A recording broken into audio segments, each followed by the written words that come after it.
Quand nous avons à cœur d'apprendre de nouvelles compétences dans un domaine, nous prenons soin d'apprendre tout ce que nous pouvons concernant celui-ci. Les artistes essayent de nouveaux outils et de nouvelles techniques pour améliorer leur art. Les musiciens pratiquent leur musique, mesure après mesure, note après note, pour mémoriser et perfectionner la chanson qu'ils sont en train d'apprendre. Les architectes et les ingénieurs mémorisent et appliquent des mathématiques avancées pour concevoir et construire des édifices sûrs. Nous consacrons notre temps et nos pensées à certaines choses afin de pouvoir les utiliser correctement. Le roi David voulait connaître Dieu. Il savait que pour connaître Dieu, il allait avoir besoin de connaître la parole de Dieu, parce qu'il savait que les Écritures le garderaient de pécher contre lui. Il a même écrit « Je veux méditer sur tes directives et fixer mes regards sur les voies que tu traces. » Psaume 119, 15. Ceci est une leçon précieuse que nous devrions apprendre nous aussi. Si nous voulons connaître Dieu, connaître Jésus, alors nous avons besoin de connaître la parole de Dieu. De la même manière que nous consacrons nos pensées à l'étude de l'histoire ou des maths, ou que nous pratiquons un instrument pour le jouer correctement, nous devons aussi consacrer nos pensées et notre temps à connaître la parole de Dieu. Il faut que nous méditions les Écritures et que nous fixions nos regards sur ce que Jésus nous a appris. Quand nous faisons cela, nous stockons sa merveilleuse parole dans nos cœurs et cela nous garde de pécher contre lui. Nous pouvons connaître exactement ce que Dieu veut et désire pour nous en lisant les Écritures. Sa parole nous donne un cadre, une ligne de conduite et une direction. Sa parole nous montre son dessein et son caractère.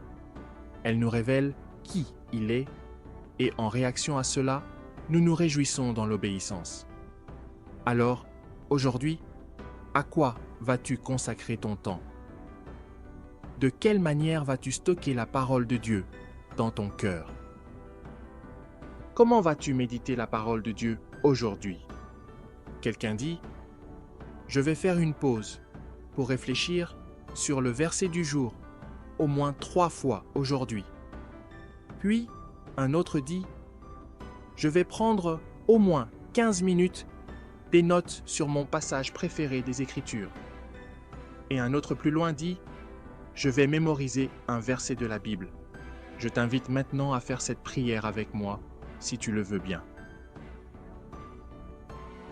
Dieu, notre Père, merci de me donner ta parole. Les Écritures regorgent de vérité et de vie, et je ne veux jamais tenir cela pour acquis. Je sais que je suis facilement distrait, mais je sais aussi que tu me donnes la force de persévérer. Montre-moi comment méditer ta parole afin que je ne te désobéisse pas. Apprends-moi à donner la priorité à ma relation avec toi par-dessus tout. Au nom de Jésus-Christ. Amen. J'aimerais également te donner l'opportunité de faire de Jésus le Seigneur de ta vie. Tu peux répéter ces mots après moi. Seigneur Jésus, je me repens de mes péchés. Viens dans mon cœur. Je fais de toi mon Seigneur et Sauveur. Et merci Seigneur pour le baptême du Saint-Esprit en moi, dans le nom de Jésus-Christ. Par cette simple prière, je prie que le Seigneur te conduise sur le chemin de la nouvelle naissance.